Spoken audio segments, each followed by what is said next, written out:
আসসালামু আলাইকুম। আজকের ভিডিওতে আমরা জানবো কিভাবে বিকাশ অ্যাকাউন্ট ক্লোজ বা বন্ধ করে দিতে হয়। আপনি চাইলে নিজেই কিন্তু আপনার বিকাশ অ্যাকাউন্ট ক্লোজ বা বন্ধ করে দিতে পারবেন না।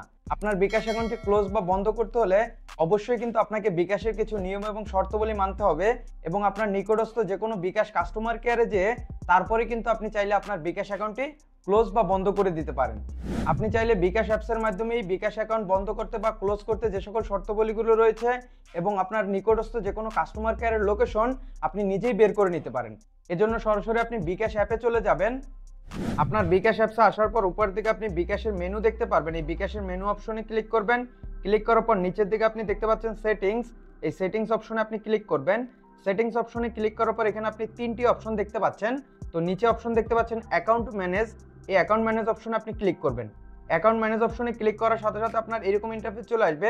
এখানে আপনি দেখতে পাচ্ছেন বিকাশ অ্যাকাউন্ট বন্ধ। বিকাশ অ্যাকাউন্ট বন্ধ করতে হলে আপনার এই শর্তাবলীগুলো আপনাকে মানতে হবে।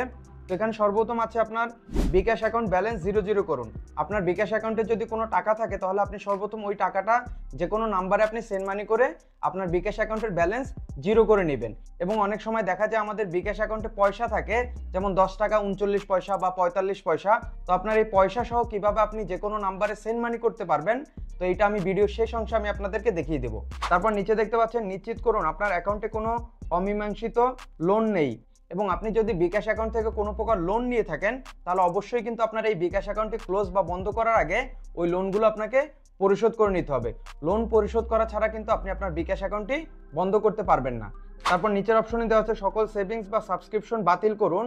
আপনার এই অ্যাকাউন্টে যদি কোনো প্রকার ডিজিটাল সেভিংস চালু থাকে, মানে আপনি যদি কোনো সেভিংস অ্যাকাউন্ট খুলে থাকেন, তাহলে অবশ্যই কিন্তু আপনাকে সেভিংস অ্যাকাউন্ট বা সেভিংস স্কিমটি বাতিল করে নিতে হবে। বা কোনো প্রকার আপনি যদি সাবস্ক্রিপশন নিয়ে থাকেন তাহলে অবশ্যই আপনাকে বিকাশ অ্যাকাউন্ট বন্ধ করার আগে ওই সাবস্ক্রিপশন বা সেভিংস বাতিল করে দিতে হবে। তারপর নিচে দেখতে পাচ্ছেন উপরে উল্লেখিত সকল করণীয় সম্পন্ন হলে নিকটস্থ বিকাশ গ্রাহক সেবা কেন্দ্র বা বিকাশ গ্রাহক সেবায় ভিজিট করুন।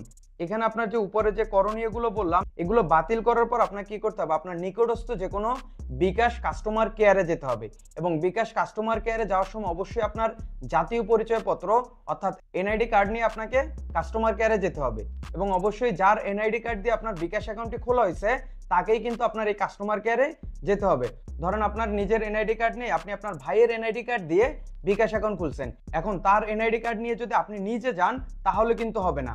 যেহেতু আপনার ভাইয়ের এনআইডি কার্ড দিয়ে বিকাশ অ্যাকাউন্টটি খোলা হয়েছে অবশ্যই আপনার ভাইকেই কিন্তু কাস্টমার কেয়ারে যেতে হবে। সিম যদি অন্য কারো নামে রেজিস্ট্রেশন করা হয় এখানে এটা কোনো ফ্যাক্ট না, কিন্তু বিকাশ যার এনআইডি কার্ড দিয়ে খোলা হয়েছে তাকেই আপনার ওই কাস্টমার কেয়ারে যেতে হবে। তো বিকাশ অ্যাকাউন্ট বন্ধ করতে হলে অবশ্যই কিন্তু আপনাকে এই শর্তাবলীগুলো মানতে হবে। এখন আপনার কাস্টমার কেয়ারের লোকেশন আপনি কিভাবে খুঁজে বের করবেন, এর জন্য আপনি নিচের দিকে চলে আসবেন। নিচের দিকে আসলে আপনি দুটি অপশন দেখতে পাচ্ছেন, ই অ্যাপয়েন্টমেন্ট এবং বিকাশ গ্রাহক সেবা খুঁজুন। ই অ্যাপয়েন্টমেন্টের মাধ্যমে আপনি আগেভাগে যে কোনো একটি শিডিউল ঠিক করে রাখতে পারেন বা তাদের একটি ই টোকেন নিয়ে রাখতে পারেন। যে কোনো কাস্টমার কেয়ারে যে আপনি ওই টোকেন নাম্বারটি দিলেই আপনার কাজটি তারা দ্রুত করে দিবে। তো ই অ্যাপয়েন্টমেন্ট নিতে হলে আপনি ই অ্যাপয়েন্টমেন্টে ক্লিক করবেন। ক্লিক করার পর এখানে আপনি সর্বপ্রথম ডেট সিলেক্ট করে নেবেন যে আপনি কত তারিখ আপনি কাস্টমার কেয়ারে যাবেন। তারপর এখানে আপনি আপনার মোবাইল নাম্বারটি দিয়ে নেবেন, যে নাম্বারে বিকাশ অ্যাকাউন্ট খোলা হয়েছে ওই নাম্বারটি দিলে ভালো হয়। তারপর নিচের অপশনে এখানে আপনার যে কোনো একটা ইমেল অ্যাড্রেস বা জিমেল আইডি আপনি এখানে দিয়ে নেবেন। তারপর নিচের অপশনে আপনি দেখতে পাচ্ছেন এখানে সিকিউরিটি কোড, এখানে যে কোডটি আছে এই কোডটি আপনি হুবহু নিচে লিখে দিবেন। লিখে দেওয়ার পর নিচে আপনি দেখতে পাচ্ছেন জেনারেট ই টোকেন কোড, এই অপশনে ক্লিক করলে আপনার পরবর্তী অপশন চলে আসবে এবং আপনি এখানে ই টোকেন কোড দেখতে পারবেন। ওই কোডটি আপনি কোথাও নোট করে নেবেন বা ওইটার একটা স্ক্রিনশট নিয়ে নেবেন। এরকম ভাবে আপনি আগেভাগে একটি ই অ্যাপয়েন্টমেন্ট নিয়ে রাখতে পারেন। এটা যে নিতেই হবে এমন কোনো কথা নেই, আপনি সরাসরি যে কোনো কাস্টমার কেয়ারে গেলেই আপনার কাজ হয়ে যাবে, কিন্তু আপনাকে একটু সিরিয়ালে দাঁড়াইতে হবে যদি এখানে ভিড় থাকে।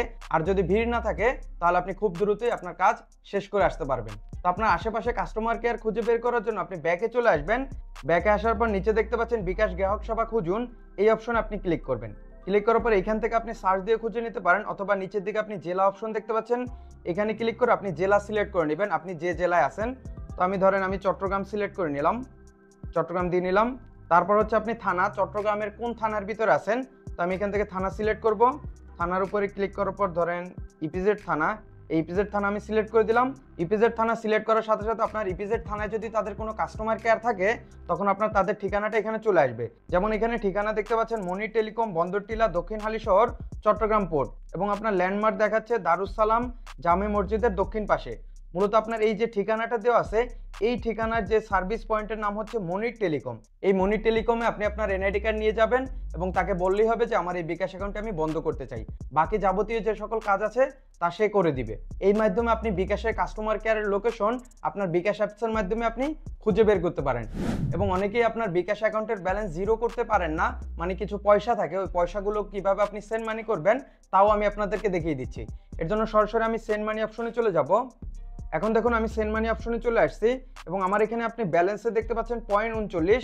মূলত আমার এই অ্যাকাউন্টে মূল টাকার সাথে 39 পয়সা আছে। ধরেন আপনার অ্যাকাউন্টে যদি এরকম পয়সা থাকে, ধরেন আপনার এখানে 10 টাকা 39 পয়সা আছে, তখন আপনি কি করবেন, এখানে 10 লিখবেন, তারপর একটি ফুল স্টপ দিবেন, তারপর আপনার 39 পয়সা ওইটা লিখবেন, লিখে তারপর আপনি এগিয়ে যান, এই অপশনে ক্লিক করবেন। যদি আপনার কোনো টাকা না থাকে, শুধু 39 পয়সা থাকে, তখন আপনি কি করবেন, ধরেন আমি আবার ব্যাকে যাই, ব্যাকে যাওয়ার পর ধরেন আমার এখানে শুধুমাত্র 39 পয়সা আছে, কোনো টাকাই নেই। তো এই 39 পয়সাটা কীভাবে পাঠাবো, এর জন্য আপনি আবার ধরেন এটা আমি কেটে দিলাম, 0.39 লিখবেন, লিখার পর আপনি আবার এগিয়ে যান, এই অপশনে ক্লিক করবেন। ক্লিক করার পর এখন দেখতে পাচ্ছেন এখানে 0.39। এখন মূলত আমার এই অ্যাকাউন্টে যে 39 পয়সা আছে বা এই নাম্বারে যে আমি সেন্ড মানি করতেছি, ওই নাম্বারে শুধুমাত্র আপনার 39 পয়সাই যাবে। এরকমভাবে আপনার অ্যাকাউন্টে যদি 1 পয়সাও থাকে, তাও আপনি চাইলে এরকমভাবে সেন্ড মানি করতে পারেন। তো এই সকল শর্তাবলী এবং আপনার নিকটস্থ যে কোনো বিকাশ কাস্টমার কেয়ারে যেয়ে আপনি চাইলে আপনার বিকাশ অ্যাকাউন্টটি বন্ধ বা ক্লোজ করে দিতে পারেন। দেখা হচ্ছে পরবর্তী নতুন অন্য কোনো এক ভিডিওতে। ভালো থাকবেন, সুস্থ থাকবেন, আল্লাহ হাফেজ।